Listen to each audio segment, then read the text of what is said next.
Alrighty, everybody. So today we're going to be wrapping up Unit 5, all right? So today our last set of notes is going to be over the parts of similar triangles. So we did talk about the special segments in triangles in a previous unit. So now we're going to be looking at the special segments of similar triangles, okay? So here we have three different theorems. The first one relates directly to the altitudes. Okay, we're told that if two triangles are similar, then the lengths of corresponding altitudes are proportional to the lengths of the corresponding sides.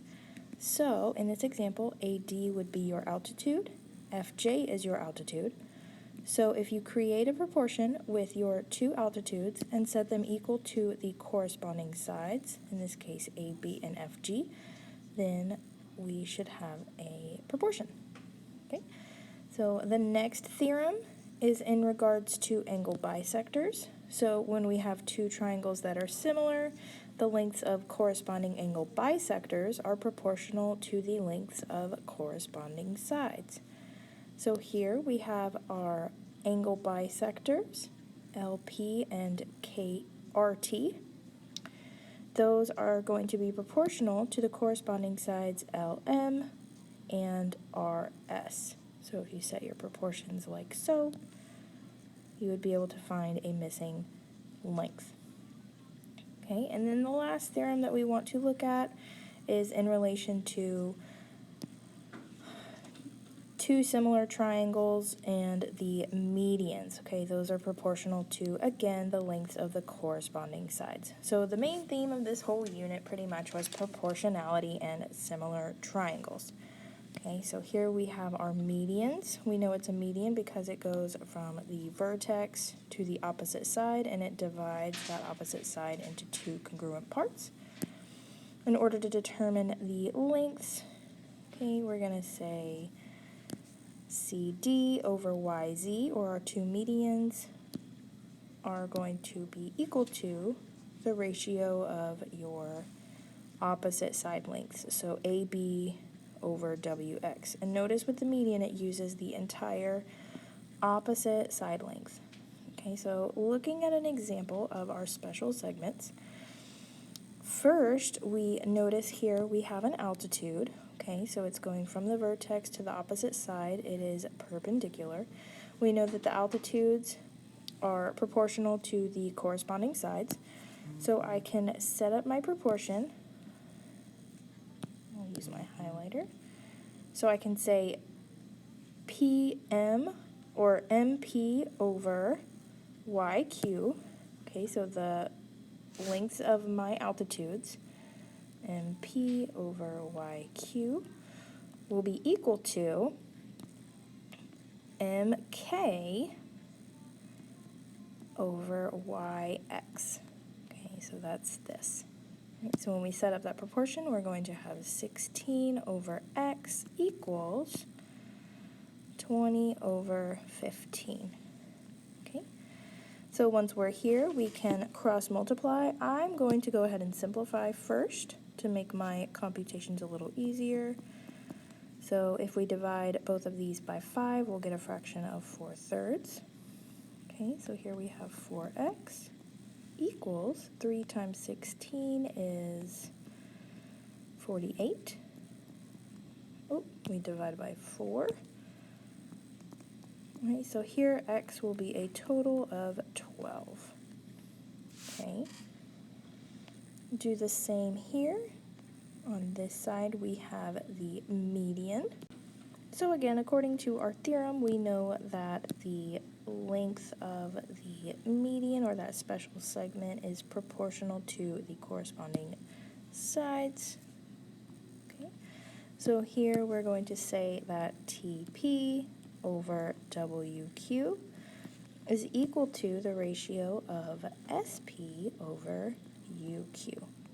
Okay, so plug in those values. We have 13.5 over X. Oh, no, wrong number.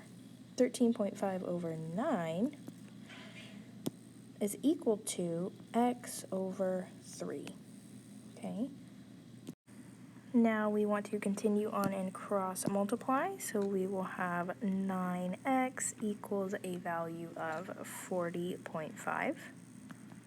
Right, dividing both sides by 9, we will get an answer of x being x equals 4.5. Okay. Last little bit, we have one more theorem, the angle bisector theorem, the triangle angle bisector theorem. Okay. So we're told that an angle bisector of a triangle also divides the side opposite the angle proportionally. So again, we have another set of proportions. Okay, so let's highlight that. Our angle bisector theorem states that the angle bisector in a triangle separates the opposite side into two segments that are proportional to the lengths of the other two sides. So, in this example, we're told JM is an angle bisector, okay, of the triangle JKL. Then we know that by our angle bisector theorem, KM, this segment right here, over LM, okay, so our two base halves, is equal to KJ, okay, and then LJ. So when you are making these proportions, you need to have the segment that contains the vertex in which your angle bisector originates, okay? So here we go from J to the opposite side, so we know that our segment has to go back to this vertex. Okay, so as an example, we have to find x. Okay, so here we are going to say that by our theorem, we know that we have an angle bisector here. Okay, so we can say that QT over SQ, so right here, SQ, is going to be equal to, now remember, we have to use the segment that goes directly back to our vertex, so QR over SR, okay? So when we're filling out this proportion, we need to make sure that we notice this side length here actually isn't labeled. So here QT is a value of x. We know that the full length QS is 18.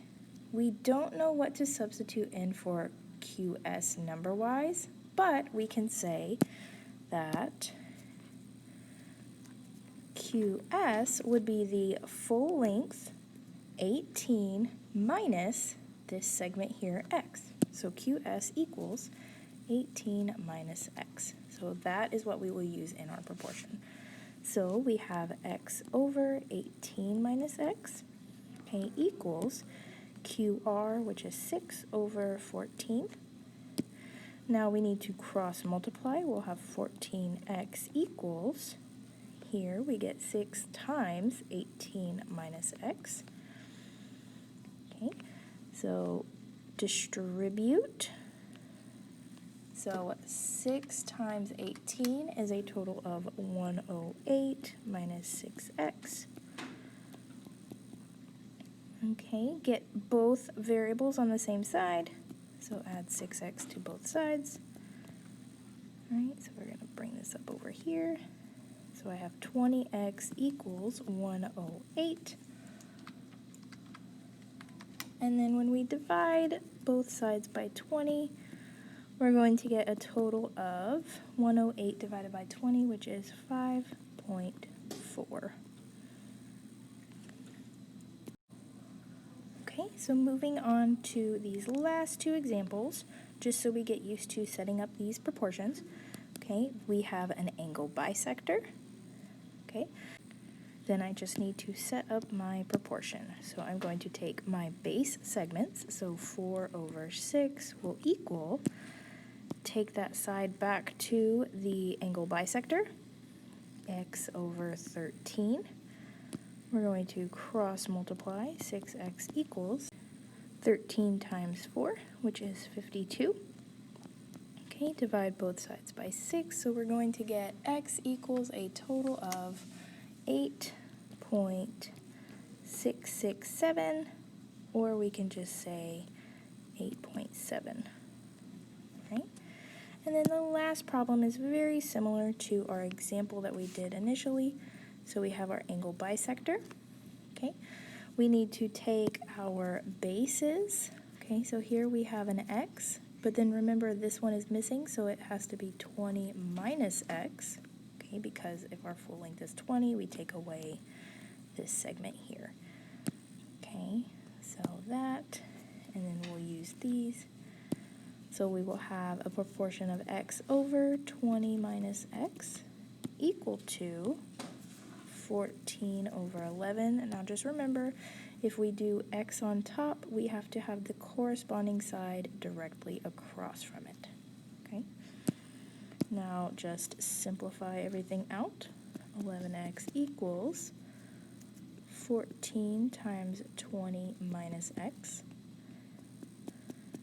That comes out to be 20 times 14 would be 280 minus 14x. Add our variables to both sides. We get 25x equals 280.